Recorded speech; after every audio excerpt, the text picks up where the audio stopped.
Ukraine और रूस के बीच युद्ध हो रहा है, लेकिन पूरी दुनिया की नजर भारत पर क्यों टिकी है?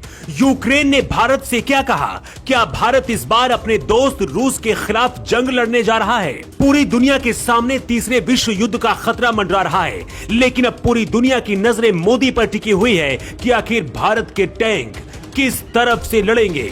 भारत का एक फैसला पूरी दुनिया की तस्वीर बदल सकता है। रूस के हमले के बाद से यूक्रेन में स्थिति भयावह हो चुकी है। हर कोई अपनी जान बचाने की कोशिश कर रहा है। अमेरिका, ब्रिटेन जैसे देश व्लादिमीर पुतिन को नहीं रोक सके। रूस के राष्ट्रपति व्लादिमीर पुतिन ने पूरी दुनिया को धमकी दे दी है कि यूक्रेन और रूस के युद्ध के बीच जो भी देश आएगा वो अंजाम भुगतने के लिए तैयार हो जाए। जो काम अमेरिका जैसे ताकतवर देश नहीं कर सके वो लगता है मोदी करके दिखाएंगे। रूस ने गुरुवार की सुबह करीब 8 बजे यूक्रेन पर हमला शुरू किया। मिसाइल, गोला बारूद से यूक्रेन धुआं हो रहा है।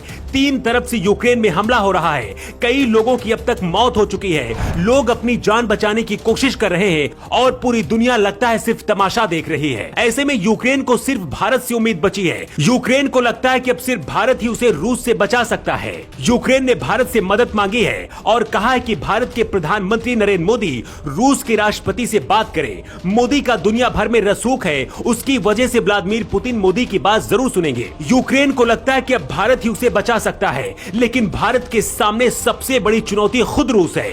रूस भारत का पुराना दोस्त है। ऐसे में क्या भारत इस युद्ध में शामिल होगा, और अगर शामिल होता है तो किसकी तरफ से लड़ेगा? ये सवाल बहुत गंभीर है। अहम बात यह है कि लगता है कि इस युद्ध में पाकिस्तान भी शामिल होना चाहता है। पाकिस्तान के प्रधानमंत्री इमरान खान रूस पहुंच चुके हैं। ऐसे में यह भी कहा जा रहा है कि पाकिस्तान रूस की तरफ से युद्ध लड़ सकता है।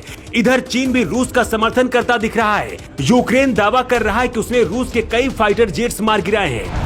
अब तक यूक्रेन के कई गांवों में रूस कब्जा कर चुका है। यहां सिलसिलेवार धमाके हो रहे हैं। ऐसा भी दावा किया जा रहा है कि अब तक इस युद्ध में करीब 100 लोगों की मौत हो चुकी है। रूस के राष्ट्रपति व्लादिमीर पुतिन ने सेना से यूक्रेन में स्पेशल मिलिट्री ऑपरेशन चलाने को कहा है। इसका असर भी दिखना शुरू हो चुका है। रूस का हमला झेल रहे यूक्रेन के राष्ट्रपति वोलोदिमीर ज़ेलेंस्की ने कहा है कि यूक्रेन किसी भी कीमत पर रूस के सामने हथियार नहीं डालेगा और न ही झुकेगा। वहीं यूक्रेन के रक्षा मंत्री देश के सभी लोगों से कहा है कि जो भी हथियार चला सकता है वो हथियार उठा ले और रूस के खिलाफ लड़ने की अपील की है।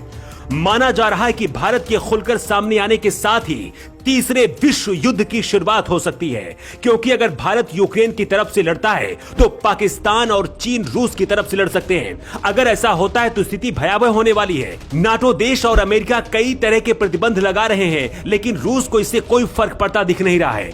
रूस और यूक्रेन के बीच हो रहे युद्ध की वजह से भारतीय विमान अपने लोगों को रेस्क्यू भी नहीं कर पा रहे हैं। यूक्रेन ने कहा कि पीएम मोदी अगर पुतिन से बात करते हैं तो ये युद्ध टल सकता है। ऐसे में क्या मोदी रूस से बात करेंगे या फिर भारत की कोई रणनीति और होगी? अगले 12 घंटे बहुत महत्वपूर्ण माने जा रहे हैं, क्योंकि इन 12 घंटों में बीतता हुआ हर सेकेंड यूक्रेन के लिए भारी पड़ता दिख रहा है। वैसे आपको क्या लगता है, क्या भारत को इस युद्ध में शामिल होना चाहिए? और अगर भारत युद्ध लड़ता है तो यूक्रेन और रूस में से किसकी तरफ से भारत को युद्ध लड़ना चाहिए? आप अपना जवाब कमेंट बॉक्स में देकर बता सकते हैं। न्यू टाइम्स के लिए ब्यूरो रिपोर्ट।